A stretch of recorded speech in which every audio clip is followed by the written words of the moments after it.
पिछले एपिसोड में ज्वालामुखी फट गया था और उसका लावा समय बाहर निकलने लगा था। न्यूज वालों ने बोल दिया था कि भाई साहब अपने घर में घुस जाओ, सुरक्षित जगह पे पहुंच जाओ, नहीं तो सबके चुतर चल जाएंगे। और मिस ऐसे सोचे सोचे खड़ी हो रही थी, हुआ क्या। तभी मोटी कहती है, वो चुड़ैल वाली औरत, क्योंकि तुम्हारी वजह से हुआ, फिर वो ग्रेट स्नेक की बॉडी ले जाके ना, बताओ कहाँ ले जाती है, वो ले जाती है वाटर फ्लो पे, मतलब जहाँ पे वो था, क्या कहते हैं उसे, पानी वानी निकलता रहता वहाँ पे ले जा रही थी। और कहती तुम देखना मैं अभी क्या करती हूँ, उसे उठा के ना उस तालाब की तरफ फेंक देती है और वहाँ से भाग के कोडी होकर भागते भाग। और यहाँ पे ना वो चूतिया भी ना उसके पीछे पड़ जाते हैं मिस ऐसे को रोकने के लिए। कहती मेरे पीछे मत आओ बड़ो, नहीं तो तुम्हारी गांड फाड़ दूंगी, बुढ़िया बैंड की लोड़ी। और वो बुढ़िया पूरी अपने पूरे परिवार को लेके यार मिस ऐसा के पीछे भाग जाती है। मिस ऐसा भी कहाँ हार मानने वाली थी, ले हटा भाई भागने थे।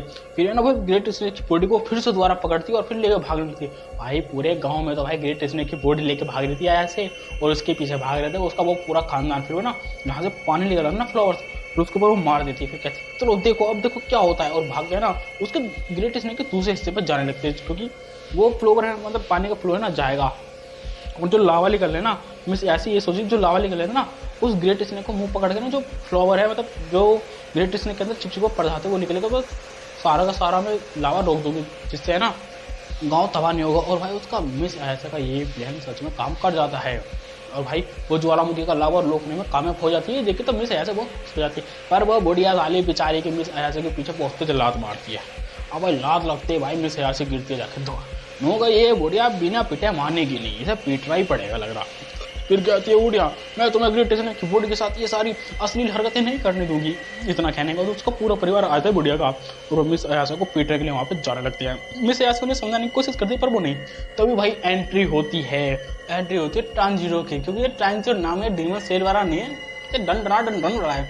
वो कहता है मेरी मास्टर ने फोन करके बताया था कि 3 गैंगस्टर तुम्हारे गाँव में आ रहे हैं। और फिर इतना कहने के बाद वो नंगे पुंग आदमी पर हमला करने लगता है। वो टांजीरो भाई ताकतवर था, और मिस ऐसे उस ग्रेट स्नेक की बॉडी को लेकर सारा का सारा लावा जमा करने के लिए, मतलब जाम करने के लिए वहाँ पहुंच जाती है, और वो धीरे धीरे जाम करने लगती है। तभी वो देखती है कि टांजीरो तो बड़े बहुत लड़ रहा है, तभी ईवल आई की बॉल उसके नाश कर देती है, मतलब उस ग्रेट स्नेक की बॉडी को छेन। और तभी भाई ईवल आई बाहर निकलने के बाद उस बुढ़िया पे हमला करता है। बुढ़िया के गांड फट जाते हैं, बहन चप तो मैं कही, उसकी एक लात पड़ती है और उसका एक हाथ टूट जाता है बुढ़िया का। तभी मिस अयासा उस बुढ़िया को बचा लेती है।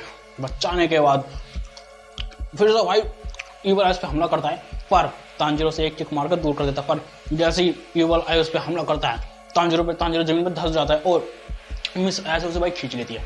अब खींचने के बाद इन सबको समझ में तो आ गया था कि भाई ये एक एक करके तो लड़ नहीं पाएंगे। तो भाई ये सब कहते हैं चलो हम सब एक साथ उससे लड़ेंगे। इतना कहने के बाद बस टांजीरो और बुढ़िया और मिस ऐसे उससे लड़ने के लिए तैयार हो जाती है। और भाई यहाँ पे ईवल आई यानी कि जी भाई भाग पे जाते हैं, मैं तुम सबकी गांड फाड़ दूंगा। तभी वो नीचे बैठ जाते हैं, क्योंकि ऊपर से बोल निकलते अगर खड़े रहते तो सबकी नाट उड़ जाती है। और भाई ईवल आई हमला करता तगड़ा, और बुढ़िया भाई अपना ग्रेट स्नेक वाला स्टाइल मारती है ईवल आई को धूम। पर ईवल आई को क्या हो रहा है भाई, ईवल है फिर मिस ऐसे फिर से बुढ़िया को बचा लेती, क्योंकि ईवल आई का एक हमला पड़ते ही इनकी माँ बहन हो जाएगी, नॉर्मल सी बात है। और भाई मिस ऐसे अपनी साइकिल पावर से पकड़ लेती है और मिस टांजीरो से नीचे गिर देता है। वो सोच रही थी कि हम इसे पकड़ लेंगे तो ये कहीं हिल नहीं पाएगा। तभी भाई ईवल आई की बॉल है ना उसके गार्ड को तोड़ देती है, और भाई साहब ईवल आई सबको लात मार के भाई उड़ा रहा था। भाई टांजीरो को बहुत तगड़ी लात लगती है, सीधा जाता है भाई अयासा के ऊपर हमला करने के लिए। वो अपनी साइकिल पावर यूज नहीं कर पाती, और भाई जब यहाँ एंट्री होती है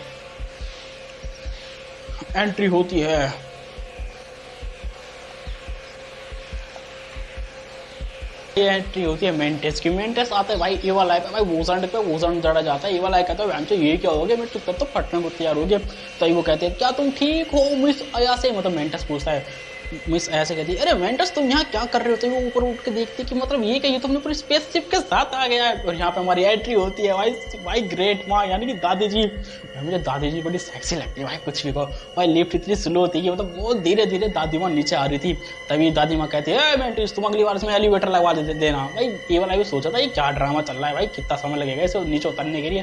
पर जब उसकी दादी कहती है अच्छा चलो ठीक है लड़ने का समय आ गया है, फिर वो टांजीरो से कहती है टांजीरो अपनी पीरियड चालू करके रखना। और यहाँ पे भाई वो दादी कूदती, और यहाँ पे भाई वो दादी लड़ेगी। भाई दादी तो भी उत्तर फाड़ देगी। दादी भाई उतरते तो डंडा ले गए और ईवल आई की तरफ, और मेंटेस दोनों भागते हैं। मेंटेस को तो भाई बॉल से हटा देता है ईवल आई, और भाई यहाँ पे दादी अकेले भाई ईवल आई से हैंड टू हैंड फाइट करती है। भाई साहब मजा आ गया था चीज देख के। देख रहे हो भाई ईवल आई यार दादी भाई खूब तगड़ी, और यहाँ मेंटेस भाई बीच में घुसन जड़ रहा था भाई ईवल आई को। और दादी की तो भाई बात ही अलग थी। दादी तो तैड़ पे अपने बल्ला ही बल्ला चलाई जा रही थी बहुत तगड़े करके भाई, हद से ज्यादा। दादी तो मतलब समझ लो भाई, ईवल आई को यहाँ पे 3 4 लोग नहीं हरा पा रहे, तो यहाँ पे दादी उसे अकेले हैंडल कर रही है, देख रहे हो भाई। और भाई दादी बड़ी स्टाइल मार रही थी, ऐसी कोई बात थी, अपनी वीडियोस के मुंह पे थूक के मार दिया भाई साहब, एक मार दिया मुंह पे, उसका बल्ला हट जाता तभी वो मतलब एक हमला करती है उसके ऊपर भाई, उसका बल्ला हट जाता है, फिर तब यहाँ पे एक दूसरा क्रिएचर दिखाया जाता है, इसका नाम है स्केलेटन। भाई मैं इसे स्केलेटन बोलता हूँ क्योंकि भाई हड्डी हड्डी का बना है, वो भाग कर जाता है, क्योंकि अगर ये किसी की बॉडी पे ना काबू कर लेगा ना, तो एक तरह से उसकी बॉडी मतलब ये उसकी बॉडी अपना लेगा भाई। ये इसे इसलिए लाया गया ताकि ये ईवल आई को ना अपने अंदर संभाले। और भाई तो मैंटिस वो कंकाल जाता है भागता है, ईवल आई उसकी एक घूसन मारता है बहुत तेजी से, और उस पर छपा रहता है जादुई ताबीज।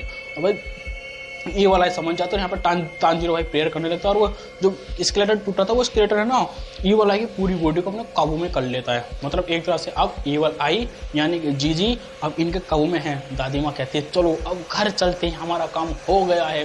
और भाई वो स्केलेटन कहते हैं हाँ चलो ठीक है, मैंने इसे पकड़ लिया है। और यहाँ पे थोड़ा बहुत तो स्टाइल वाले कितनी बड़ी यार जीती है। और जो स्पेसशिप था ना वो है ना ग्रेटनेस की बॉडी लेके ना, अभी बच्चा है ना मेंटिस का बच्चा है, जिसके लिए वो पहले सीजन में दूध लेने के लिए धरती पर आया था। तो वहीं यहाँ पे दादी माँ से बोल लेती है तांजीरो मैंने तुमसे बोला था तुम मेरे बच्चों का ध्यान रखना, पर क्या हुआ। तभी वो तांजीरो कहता है मिस को गलती आप ये, क्योंकि आपने मुझे फोन कॉल पर पूरी डिटेल्स नहीं दी थी, बस आपने ये बोला था कि 3 गैंगस्टर आ रहे हैं, मुझे ये नहीं बताया था कि वो ये लोग हैं। तभी वो अपनी गलती मान लेती है। और हमें यहाँ दिखाया जाता है मिस आयासो मेंटिस भाई भाग के जा रहे थे वहाँ पे लावा की तरफ, जहाँ पे वो घर बना हुआ था, क्योंकि उसके नीचे था हमारा वो कारण, क्योंकि वो कारण बाहर नहीं लिख रहा था। भाई मिस ऐसा हो रही थी बहुत ज़्यादा टेंशन में, यार मेरा बॉयफ्रेंड मर गया तो मेरी कौन लेगा, मेरी मतलब मेरी वर्जिनिटी कौन लेगा, है ना।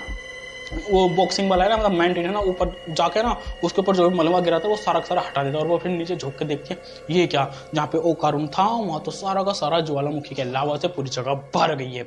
अब इतना देखने का भाई उसे लगता है कि ओ कारून मर गया, वो यहाँ पे बहुत इमोशनल हो जाती है भाई, सच में उसे बहुत दुख होता है। उसे हमेशा याद आ रहा था कि ये कारून मुझसे बात करना चाहता है और मेरे साथ रहना चाहता था, मुझसे दोस्ती करना चाहता।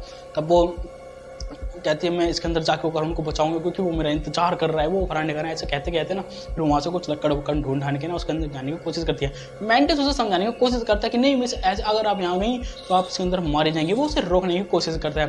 तभी जो मिस ऐसी रहती है मेंटिस के बच्चों को कहती है हे तुम इसका सारा लावा का बाहर निकाल के रखो और इसे मतलब फ्रीज कर दो उसके लावा को, ताकि ओकारण को मैं जिंदा ले सकूं। अब इतना कहने के बाद है ना मेंटिस का बच्चा ना वो सारा का सारा लावा उस गड्ढे में से उठाता है और साइड में ले जाता है, क्योंकि ओकारण इसी के अंदर फंसा हुआ है। अब वो रखते हैं जाके और उसके ऊपर वो इस ग्रेट स्नेक का लाभ मतलब दे देते हैं, और वो ना एक ऐसे लावा है ना गर्म हो जाता है।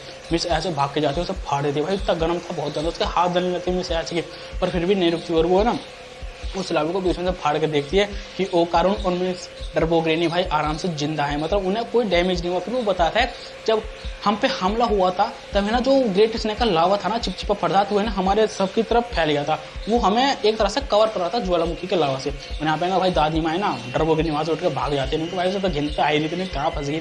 और यहाँ पे उसके जाने के बाद मिस आयासो को बहुत रिलैक्स फील होता है कि वो कारून जिंदा है, वो एक तरह से बहुत इमोशन हो जाती है। फिर वो बाहर निकलता है तो एकदम से वो गिर जाता है, और ये गिरने के बाद वो यहाँ पे मौका उठा लेता है वो कारून पहली बार, ये गिरता है जाकर मिस ऐसे की चूची पे यार की छाती उसकी पकड़ लेता है, लोग मिस ऐसे मुझे माफ करना। जब उसे एहसास होता है कि उन्हें तो कुछ गलत चीज छू ली है, तब वो कहता है मुझे माफ कर दो, मैंने तुम्हारे मुझसे नहीं छूना चाहता था। तभी मिस ऐसे जाती है मुझे माफ कर दो, मैंने तुमसे वादा किया था मैं तुम्हें बचाने आऊंगी। यहाँ पे मिस ऐसे भाई रोने लगती है, यहाँ पे पता चलता है इनका सच्चा प्यार है। मिलते हैं नेक्स्ट एपिसोड में।